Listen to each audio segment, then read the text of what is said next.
Good morning, everybody. I had to do a follow-up from last week's video.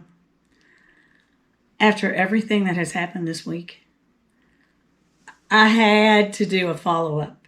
Last week, I came to you and I told you about how God has been dealing with me about following that scripture. If my people who are called by my name shall humble themselves and pray and seek my face and turn from their wicked ways, then will I hear from heaven, forgive their sins, and will heal their land. So I did that Sunday. And then I did it Monday. And then I did that Tuesday. And I get home on Tuesday evening to find out that Kevin McCarthy is no longer Speaker of the House. I thought, oh, wow. Wow. Now, I don't believe that my prayer caused Kevin McCarthy to be thrown out of the seat of the House. But I do believe that God wanted me to start doing that. He wanted me to be obedient and start crying out in the right way for him to heal our land. And so Kevin McCarthy is gone. And I said, Lord, what is going to happen? What's going to happen? Because everybody was talking about chaos, chaos, chaos. And I thought, well, chaos isn't a bad thing if it's easily cleaned up. And then Jim Jordan gets up and he decides he's going to be speaker. And I'm thinking, it's just another Kevin McCarthy. And I love Jim Jordan. But I'm telling you that I'm tired. I don't know if you are, but I am tired of this. They've had 9 months to keep their promises. And Jim Jordan, he wasn't putting pressure on Kevin McCarthy to close the border. We're in a serious situation in this country with our border. And he wasn't yelling at Kevin McCarthy about close the border, close the border, close the border. And he has this committee that has taken them 9 months to do what? My gosh. And then the committee, I heard the committee was too small. He didn't have enough people working for him to get the information out and out into the light about all of this crime that we are seeing. You know, the Biden family, that's just the tip of the iceberg. And I thought, it can't be you, Jim Jordan. As much as I love you, it can't be you. You need to stop. They need to stop. They need to stop trying to pull the wool over us. We are not ignorant anymore. So I picked up the phone and I called Jim Jordan's office and I left a message. And I said, Jim Jordan, I love you, man, but you're not working fast enough. And you have been, for the last 9 months, trailing right behind McCarthy. You and Steve Scalise, nobody's been screaming about close the border out of your office. I said, let me tell you something about Matt Gaetz. Every time you hear Matt Gaetz' voice, that's my voice. And about 100 million other people. We are done with this. We are tired of a government where people go into politics to win the lottery. They're not going in politics to represent me or anybody else in this country. They're not doing that. And I told Jim, I said, every time you hear his voice, you hear me. You're not the one, Jim. Sit down. And I hung up the phone. And I'm still praying. Lord, 8 people out of 500 people voted that McCarthy be gone. They voted. And there's a lot of talk about, there shouldn't be a vacate the seat. Well, they didn't do that to start a new trend. The reason why they did that with Kevin McCarthy is because they had just spent 3 years with him. And he had done nothing but say yes to everything Nancy Pelosi wanted. He was her yes man. And there are people in there saying, hey. And they were going to him privately saying, hey. And he would tell them something. And he would lie just to get them pacified, because that's what they've been doing to us. They've been lying to us just for us to calm down. Calm down. We got a Democrat president. Just hold on. In 4 years, we'll have a Republican. Oh, too bad you didn't win this time. But just hold on. You're going to win the next time. And we're going to do some good things then. And they've been doing this back and forth as long as I have been a voter. For the last 50 years, they have been doing this back and forth. And people have finally had enough of it.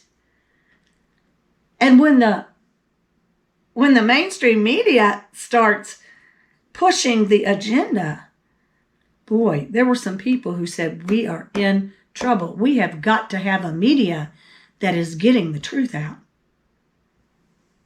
So they started telling the truth, and we started waking up little by little.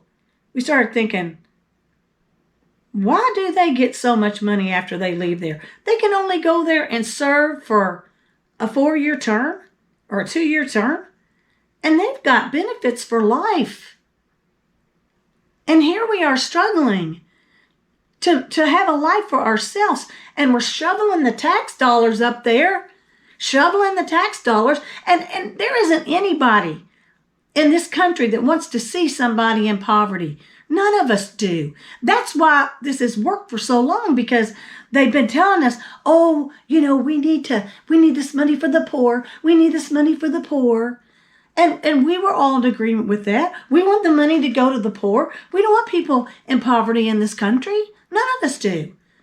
And then we found out that we've got politicians going to the House of Representatives and saying, I need to send $5 billion to, let's say, Baltimore. I need to send $5 billion to Baltimore because it's a mess. And so they get the money. And by the time it gets to the people in Baltimore, there's maybe $50,000 left. So those people out there, they're talking about taking care of the poor and the weary and the worn, and they're not. They're not doing it. None of them are. And it just broke my heart. It made me sad to see him leave, because I was so hoping that he would stand up and have the courage to say, we are not doing business here like we have been anymore. I was so hoping he would do that. And he didn't. I mean, his eyes are so blinded by evil. These folks are blinded by evil and greed and deception. They deliberately deceive people. And then they get behind closed doors and say, it's for the good of society. It's for the benefit of all. Oh, yeah, really? Well, the only people I see benefiting, I don't know about you, but the only people I see benefiting are them. And so the Tea Party came along and we raised a little ruckus.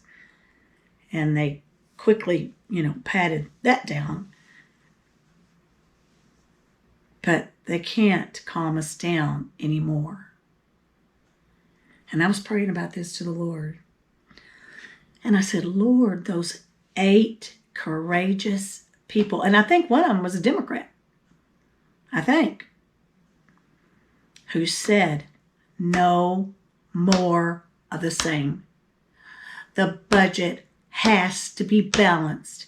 If $5 trillion comes in, $5 trillion goes out, not 7. The border has to be closed. These cities cannot carry all of these people that are coming in. The reason why we have an immigration system is to make sure that it's not so overloaded that it collapses. The border has to be closed.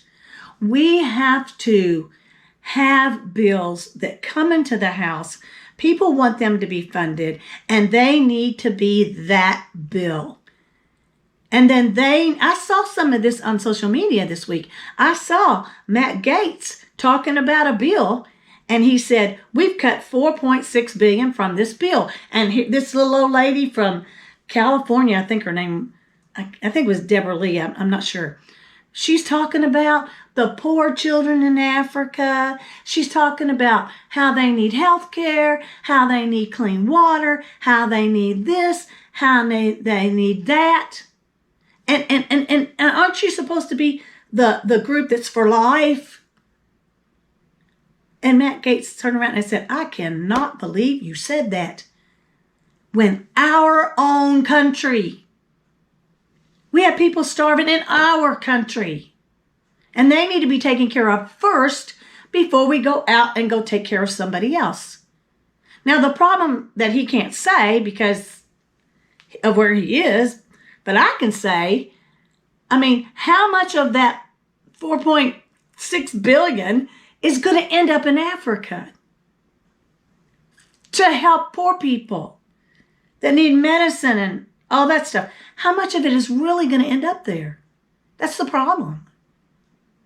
When you start shipping it out. And Matt Gaetz said, we have to take care of our own constituents in our area before we can start funding things all over the world. We have to stop doing that right now. We have to make sure our people are taken care of.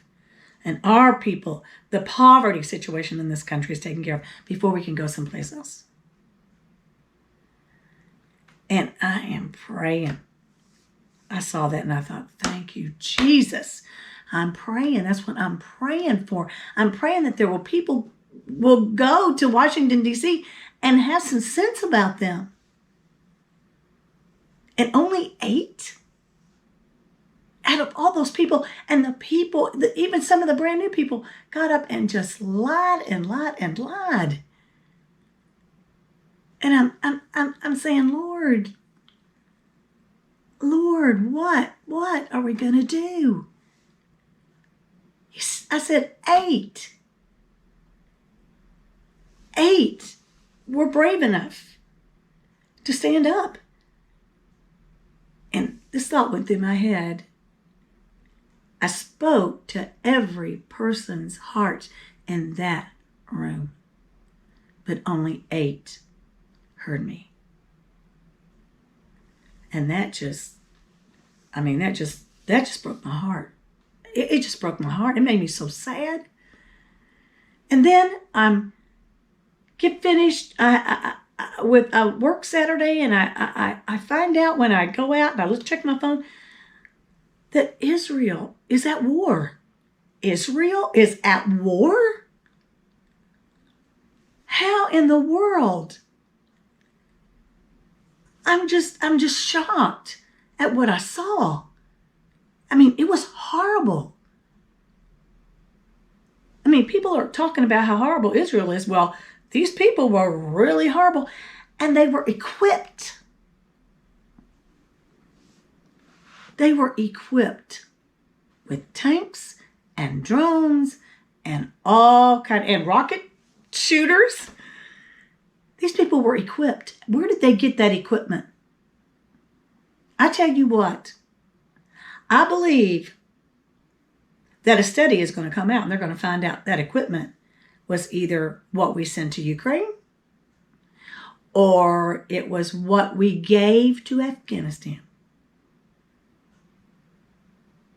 Because what is happening to us right now is that God is pulling the covers off and He's letting us see all the plans, all the evil, all the wickedness that is going on in this country.